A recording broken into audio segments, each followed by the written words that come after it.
Chapter 12. Thank goodness I had the foresight to belt myself in. I rolled sideways off the fork and am facing the ground, held in place by the belt. One hand, and my feet straddling the pack inside my sleeping bag, braced against the trunk. There must have been some rustling when I tipped sideways, but the careers had been too caught up in their own argument to catch it. "Go on then, lover boy," says the boy from District 2. "See for yourself." I just get a glimpse of Peeta, lit by a torch, heading back to the girl by the fire. His face is swollen with bruises. There's a bloody bandage on one arm, and from the sound of his gait, he's limping somewhat. I remember him shaking his head, telling me not to go into the fight for the supplies. And all along he'd planned to throw himself into the thick of things, just the opposite of what Haymitch had made him to do. Okay, I can stomach that.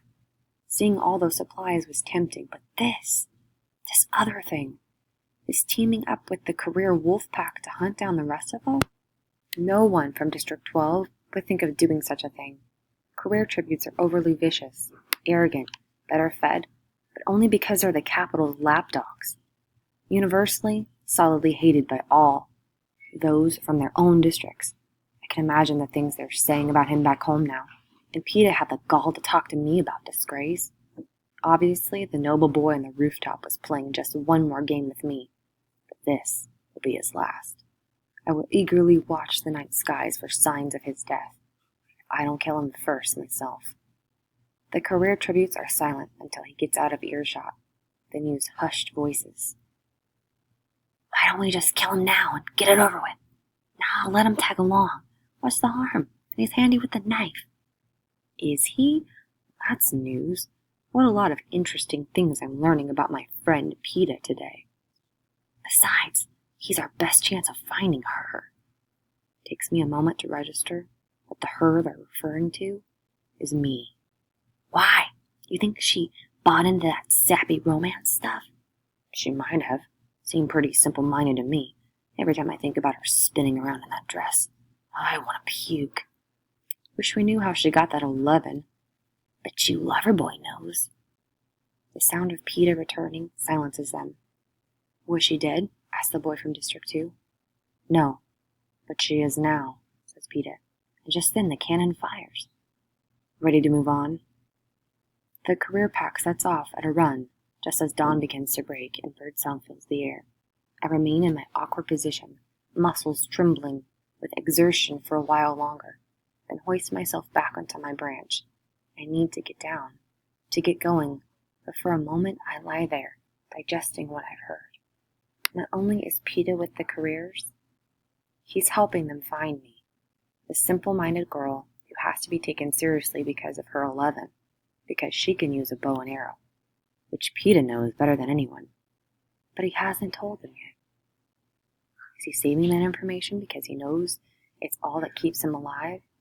Is he still pretending to love me for the audience? What is going on in his head? Suddenly, the birds fall silent, and one gives a high-pitched warning call, a single note, just like the one Gale and I have heard when the red-headed Avox girl was caught. High above the dying campfire, a hovercraft materializes. A set of huge metal teeth drops down. Slowly, gently, the dead tribute girl is lifted into the hovercraft, and then it vanishes. The birds resume their song. Move, I whisper to myself. I wriggle out of my sleeping bag, roll it up, and place it in the pack. I take a deep breath. While I've been concealed by darkness and the sleeping bag and the willow branches, it has probably been difficult for the cameras to get a good shot of me. I know they must be tracking me now, though. The minute I hit the ground, I'm guaranteed a close-up. The audience will have been beside themselves, knowing I was in the tree, that I overheard the careers talking, that I discovered Peeta was with them. Until I work out exactly how I want to play that, I'd better at least act on top of things, not perplexed, certainly not confused or frightened. No, I need to look one step ahead of the game. So as I slide out of the foliage and into the dawn light, I pause a second, giving the cameras time to lock on me. Then I cock my head slightly to the side and give a knowing smile. There. Let them figure out what that means. I'm about to take off when I think of my sneers. Maybe it's imprudent to check them with the others so close, but have to. Too many years of hunting, I guess, and the lure of possible meat. I'm rewarded with one fine rabbit.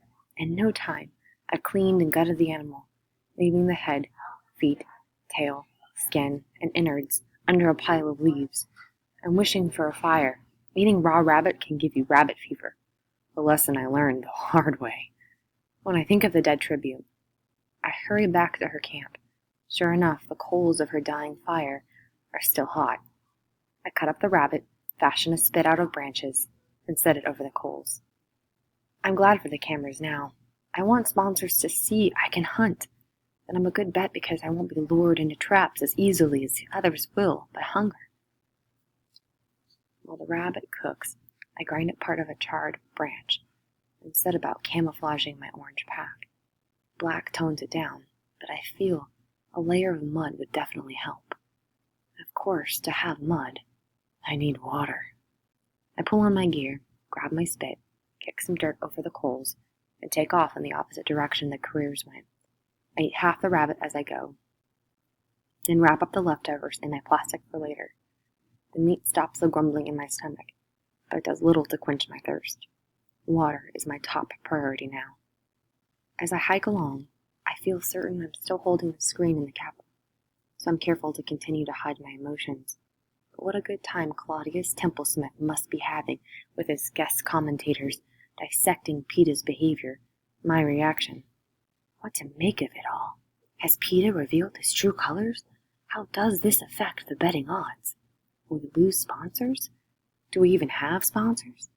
Yes, I feel certain we do, or at least I did. Certainly PETA has thrown a wrench into our star-crossed lover dynamic. Or has he?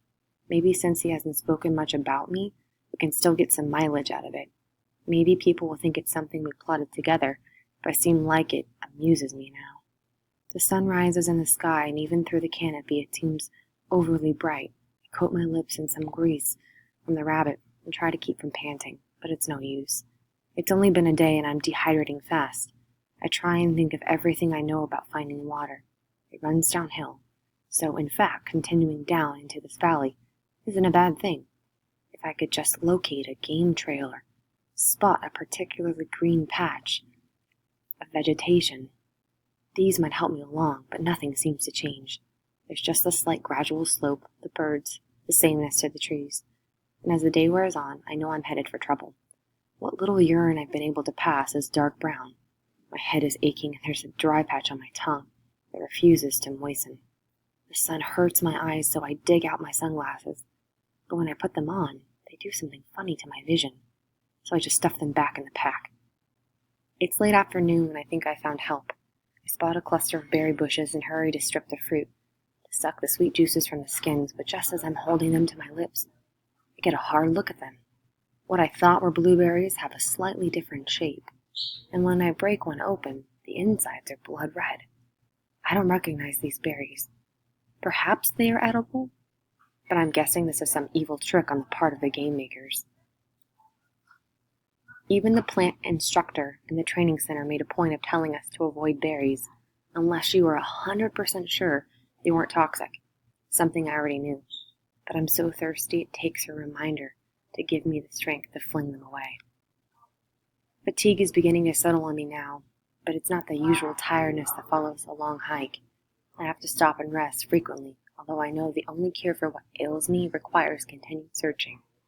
I try a new tactic, climbing a tree as high as I dare in my shaky state, to look for any signs of water, but as far as I can see in any direction, there's the same unrelenting stretch of forest. Determined to go on until nightfall, I walk until I'm stumbling over my own feet. Exhausted, I haul myself up into a tree and bolt myself in.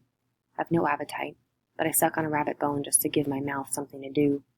Night falls, the anthem plays, and high in the sky I see the picture of a girl who was apparently from District 8, the one PETA went back to finish off. My fear of the career pack is minor compared to my burning thirst. Besides, they were heading away from me, and by now they, too, will have to rest. With the scarcity of water, they may even have had to return to the lake for refills. Maybe that is the only course for me as well.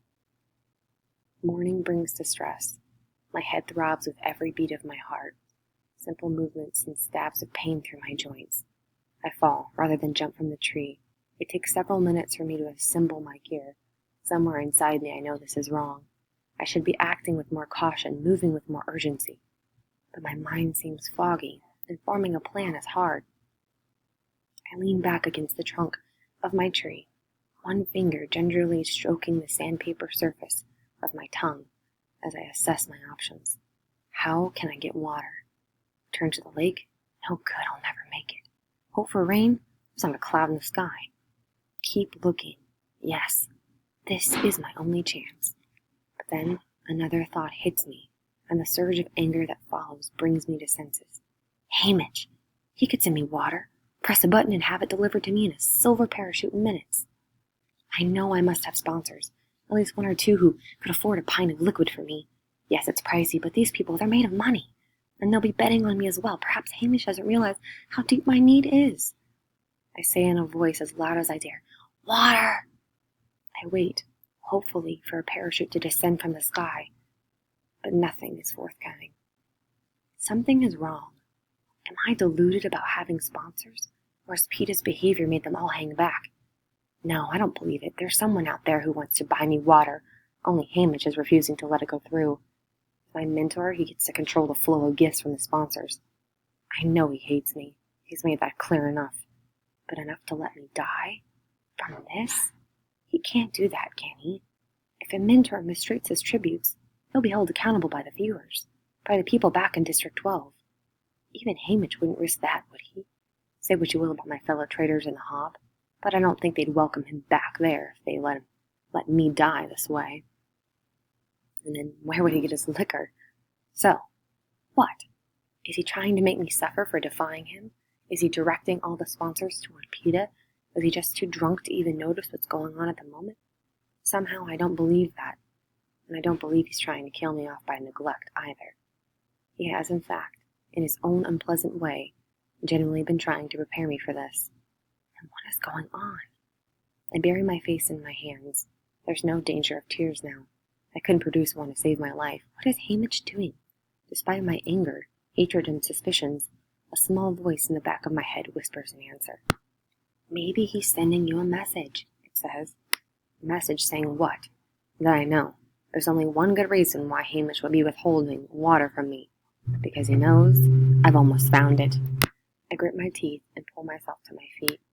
My backpack seems to have tripled in weight. I find a broken branch that will do for a walking stick, and I start off. The sun's beating down, even more searing than the first 2 days.